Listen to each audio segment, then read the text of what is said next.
Naam, assalamu alaikum wa rahmatullahi wa barakatuh. Ndugu mfuatiliaji na mtazamaji wa darasa zetu, nikukaribishe tena kwa mara nyingine. Usiache kufuatilia darasa hizi na chaneli hii ili uweze kupata mambo mengi sana ambayo yahusio mambo ya ulimwengu na mambo ya kiimani na mambo kadha wa kadha. Leo biidhnillahil karim tutaishi na darasa ambayo yenye kichwa cha habari kama ambavyo inavyoweza kuonekana hapo, kwamba hii ndiyo siri iliyojificha katika kafara za utajiri. Ndugu yangu, watu wengi sana wamekuwa ni wenye kuuliza au kujiuliza maswali katika utajiri. Kuna kafara au katika kafara kuna utajiri? Naam, ni swali ambalo hili linapita sana katika vichwa vya watu na watu wanajiuliza sana maswali kuhusiana na jambo hili. Je, kuna usiri gani katika wa kafara katika utajiri? Naona katika kutoa kafara na utajiri kuna mahusiano gani? Na utajiri una mahusiano gani na kafara? Labda ndugu yangu nikupe vitu viwili. Kitu cha kwanza kabisa nikuelezee kuhusiana na utajiri au kafara ya utajiri katika upande usiofaa. Kisha baada ya hapo nije nikupe kafara ya utajiri katika upande unaofaa. Katika upande usiofaa, ndugu zangu, masala ya kafara haya ni masala ambayo yako wazi kabisa. Kwa maana ya kwamba wewe ukapata nyanja au ukaingia mahala ukapata njia ya kupata utajiri au ukapatishwa utajiri au ukataka kupewa utajiri, lakini utajiri huo unaopata kupewa wewe na mtu huyo ambaye anayekupa anayetaka kukupa huo utajiri au akakuunganisha kwa namna moja au nyingine, basi utambue kwamba maana yake ziko nyanja nyingi sana. Basi huyo ambaye anayekupatisha, maana yake hizo njia hizo zinakuwa ndani yake kuna makafara ambayo yanakuwa sio mazuri. Naam, kuna makafara ambayo yanakuwa sio mazuri. Lakini haya makafara ni makafara ambayo moja kwa moja kabisa unakuta kwamba ni makafara ambayo yana madhara ni makubwa. Je, unasumbuliwa na maradhi sugu? Unahitaji tiba sahihi kupitia Qur'an tukufu na mitishamba? Kutana na Dr. Jureej Mo, ni bingwa wa elimu, tiba na visomo Afrika Mashariki. Inna Allaha ala kulli shay'in qadir. Tambua hakika hakuna kinachoshindikana chini ya jua. Anatibu UTI sugu, sukari, kansa, presha, vidonda vya tumbo na maradhi ya kupohoza na matatizo yote ya kishirikina na kisheitani. Kwa mawasiliano zaidi piga simu namba 0765323307. Dr. Jureej Mo, bingwa wa tiba na visomo Afrika Mashariki. Yana madhara, ndio.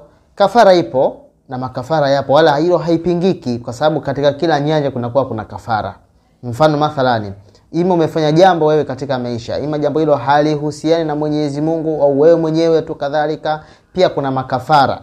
Unaona, yani kafara ni ibada moja ambayo ina nguvu sana. Unaona ina nguvu sana. Tukiileta katika upande wa kimaisha wa kisisi wanadamu, ima katika utafutaji, kadhalika inakuwa ina nguvu zake.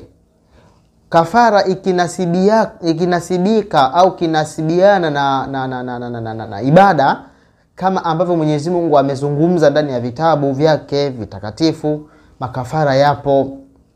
Unaona hata dhambi, mfano wewe ukajifanyia madhambi au ukafanya madhambi, lakini dhambi uliyoifanya ni dhambi ambayo ya kumuudhi Mwenyezi Mungu, kuna kafara yake. Unaona kwa hiyo kafara ndani yake kuna usiri ni mkubwa sana. Unapokuwa umefanya jambo fuatia ukafanya kafara, maana yake kafara kwa tafsiri ni ufuto wa kufuta kitu fulani.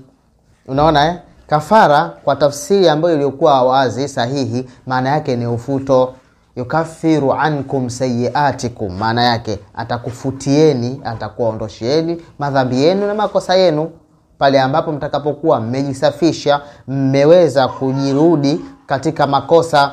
Sio Mwenyezi Mungu tu, hata wewe una ndugu yako umemkosea, kafara yake nini?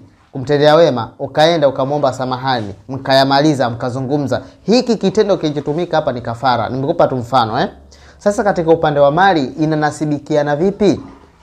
Naam, hawa wanaotoa huu utajiri katika njia ambayo sio nzuri labda ya kimashetani, maana yake ni kwamba kafara yake, ili uweze kupata kwa wingi ule utajiri, ili uweze kupata kwa wingi yale mali, ili uweze kupata kwa wingi zile pesa, kafara lake unatakiwa ufanye jambo fulani, inaitwa mbadala. Ufanye jambo fulani, ima uchinje, utoe damu, uue, vitu vya namna kama hiyo. Lakini kafara, asili ya ibada zote, wanasema asili ya ibada ndugu yangu ni kwamba ni kitu ambacho kwamba unafanya ibada kwa huyo unayemfanyia ibada. Unaona asili ya ibada ni haramu, tunaambiwa asili ya ibada ni haramu, asili ya ibada ni haifai, isipokuwa ibada ambazo zipo, ibada ambazo tumeamrishwa na tumeelekezwa tuzifanye, ambazo zilizokuwa sahihi kabisa. Naam, kwa hivyo ndugu yangu ni kwamba katika upande wa kafara inategemea sasa, ima kama utachukua wewe utajiri au umehtari kuchagua utajiri ambao ni wa kimizimu, ni wa kimashetani mabaya, unaona maana yake ni kwamba kafara zitakuhusu kutokana na hiyo mikataba mlioingia.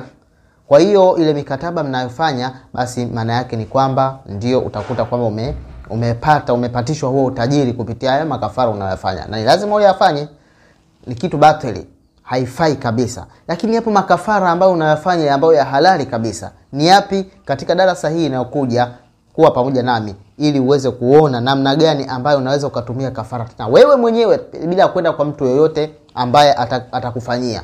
Nitakupa hii nyanja, alafu ukaifanya, utaona mwenyewe mambo atakavyokuwa yamefunguka. Kama ni hizo mali, wewe unaweza kujipatia mali unavyotaka wewe ndugu yangu. Wassalamu alaikum wal afwa minkum, katika darasa ijayo.